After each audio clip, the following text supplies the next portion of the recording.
Aflraunamaðurinn Sigfús Fossdal frá Akureyri hefur nú fengið formlegt boð að taka þátt í sterkasti maður heims á þessu ári, en keppni fer fram dagana 13. til 16. júní í Flórida í Bandaríkjunum. Það er langur aðdragandi kannski að því að ég hafi verið að reyna að komast inn, því að ég er búinn að æfa í 22 ár og ég var að rifja upp daginn að það eru 20 ár núna í maí en ég sagðist fyrst ætla að komast inn á sterkasta maður heims. En svo ílengdist ég í kraftlyftingunum frekar heldur en aflraununum alveg til 2015. Og það er þá sem ég fyrir að vinna markvisst í því að komast inn á sterkasta mann heims og hef verið að keppa hérna heima og erlendis síðan þá. Það er alltaf einn íslensku keppandi sem fær boð í gegnum íslensku mótaröðina sem Magnús Ver heldur. Og Ari Gunnarsson vann þann rétt í fyrra en afþakkaði út af aðstæðum og það hefur gerst áður hérna heima og þá hefur enginn farið í staðinn sko. Akureyringar áttu síðast keppanda á sterkasti maður heims á árunum 1995 til 2000 þegar Torfi Ólafsson keppti þar. Sigfús verður þó ekki eini Íslendingurinn á mótinu þar sem Hafþór Júlíus Björnsson, einnig þekktur sem Fjallið, er með þátttökurétt sem ríkjandi meistari. Og kona mín átti að fara inn á Kristnes á mánudegi. Ég átti að vera heima með börnin þarna meira og minna í mánuð, einn. Á laugardagskvöldinu ákveði ég að fara hérna upp á sjúkrahús og fá þetta úr þessu skorið. Og það fer þannig sem sagt að ég er skorinn 12. janúar og 13. hringir Magnús í mig og spyr mig hvort að ég hafi áhuga á þessu sæti hans Ara. Og ég sagði að spurningin væri hálffáránleg því að ég væri ekki að þessu nema fyrir einmitt þessi tækifæri. Og Maggi sagði við mig, byrjaði bara að æfa eins og þetta sé að fara að gerast. Ég er að fara út í næstu viku og hitti Colin og ætla að ræða þetta við hann og ég hringi Magga þegar ég get ekki beðið lengur nokkur viku seinna og hann sagði að Colin hefði tekið mjög vel í þetta en engin svör og ég svona reyna að láta hann í friði eftir bestu getu að heyri um að tvekja vikna fresti eða eitthvað á þess að vera of ágengur. Nema svo kemur smá babb í bátinn og þeir ákveða að sagt, mótið er 25 keppendur í ár, það er venjulega 30. Og tímabili var möguleiki að færa niður í 20 manns í það minnsta það sem maður hefur heyrt hér og þar. Það leit þá ekkert rosalega vel út fyrir einhvern aukamann sko, sem var að taka við plásið sem var afþakkað. Við tók mikill tilfinningarúsibanni hjá Sigfúsi, þar sem hann fekk að bíða í mikilli óvissu það hvort hann fengi þátttökurétt á mótinu eða ekki. Þegar aðri keppendur fóru að fá staðfestingar en hann ekki, fóru að renna á hann 2 grímur. Og svo kemur skilaboð frá Magga og ég sé ekkert með fyrstu orðin og það er hvernig nafnið þitt skrifaði í vegabréfinu þínu. Hárauki á fætur, fór að leita helvítis vegabréfinu mín út alla íbúð. Og því að það var bara eina ástæða fyrir því að hann gat fyrir að spyrja það. Og ég opnaði tölvuna og sendi honum allar upplýsingar og spurði hann síðan strax hvað þetta reyna að segja mér. Af hverju þetta spyrja hann. Og hann hringdi í mig þá strax og sagði mér að e-mailið kæmi í dag, þetta væri ákveðið. Og ég alltaf gæti ekki sagt neinum þetta því e-mail var ekki komið og ég ætti að sitja á mig aðeins lengur. Og e-mailið kom 2 tímum seinna og ég ætlaði eiginlega ekki að trúa því að þetta væri loksins komið. En þótt að sé vissulega mikil viðurkenning eitt og sér að fá þátttökurétt á mótinu, þá setur Sigfús stefnuna ennþá hærra. Ég er ekkert að fara að mæta bara til að vera með. Þannig að þó að þessu markmiði sé náð, þá er bara sett nýtt markmið og ég ætla mér að komast í úrslit annaðhvort núna eða þá á næsta ári ef það gengur ekki núna.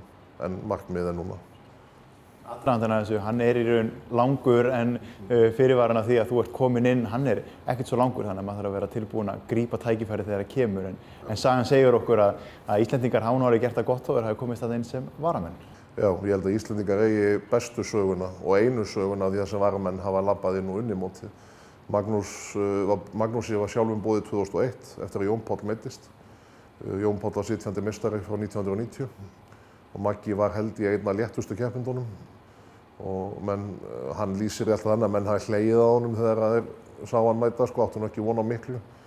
En Magnús var nú ríkjandi Evrópumeistari í kraftlyftingum og búinn að standa sig ágætlega hérna heima, en ég veit ekki hvort hann íki hláturinn aðeins, en alveg sama, menn áttu ekkert von á þessu.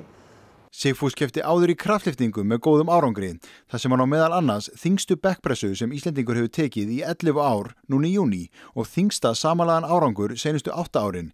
En hver er munurinn á kraftlyftingum og aflurunum?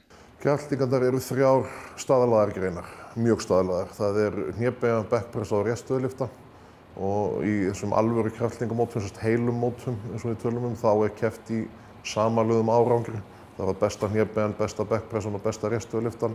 Það er 3 tilraunir í hverri grein sem að telur í samanlagðan árangur. Það er vissulega keppt hérna heima í reststöðulyftumótum og sumstaðar erlendis svona sér í bekkpressumótum. En aflraunir aftur á móti eru sirkus. Greinarnar eru að vissuleyti staðlaðar, vissuleyti svipaðar. Drumburinn á að vera tiltölulega eins milli framleiðanda og milli keppnisstaða og annað. En til dæmis greinarnar sem ég er búinn að fá fyrir árið í ár eru mjög opið orðaðar. Ég er ekki að fara að taka hnébeygju sem er nákvæmlega svona eða réttstöðu sem er nákvæmlega svona. Ég er að fara að taka réttstöðu. Hvort að það er með stöng, með öxul, með bíl, veit ég ekki.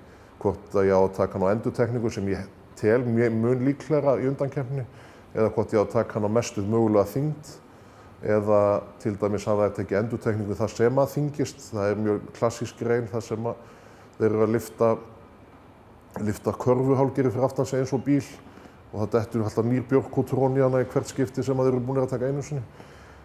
Ég er ekki búinn að fá þessar upplýsingar ennþá og það eru 3 vikur í mót og það er mjög ekkert óeðlilegt. Mótin hérna heima, við fáum einhverja svona grind kannski 3-4 vikum fyrir mót hvað á að vera og svo töðum við út í eitt þangað til að Magnús gefst upp og segir okkur eitthvað aðeins meira. En málið er ef það ætlar að vera bestur þá þarf það að geta labbað inn í hvað sem er. Sigfús er eini aflraunamaðurinn á Íslandi í dag sem býr fyrir utan höfuðborgarsvæðið. En er þetta eitthvað sem hann finnur fyrir? Er erfiðara að æfa svona einn og einangraður? Já, á vissu leyti. Það er frábærstur hópur af strákum að keppa með okkur núna fyrir sunnan. Og í Kópavogi eru núna 2 stórkostlegar æfingaaðstöður, Jakaból sem Magnús Vera og Þórs Power Gym sem að HFA. Og þær eru bara virkilega skemmtilegar og virkilega góðar aðstöður. Og á sama tíma þá er ég að byggja mína eigin í 40 fermetrum sem að Möl og Sandur hefur á mikið óskilið fyrir að hafa reddað mér þessu húsnæði því það er búið að breyta æfingaaðstöðunum minni til hins betra, alveg verulega. Ég hugsa að tækin og tólin hérna inni sem við erum búin að koma okkur upp eru yfir 1 milljón í andvirði sko og örugglega rúmlega það. Og þú veist, það er erfiðara að koma sér upp því sem vantar. Það er erfiðara stundum að mótivera svo æfingum og þú veist, þetta er pínu barningur en ég er samt vanur þessu því að, eins og segi, ég byrja að æfa 14 ára og ég var með sama æfingafélaga fyrstu 2 árin og svo var annar sem æfði með mér í 1 ár og svo var einn sem æfði með mér í 1,5 ár og svo æfði ég einn í 2 ár og á þeim tíma var ég að fara á Norðurlandamót og annað að keppa en ég æfði alltaf einn og ég bara gerði það.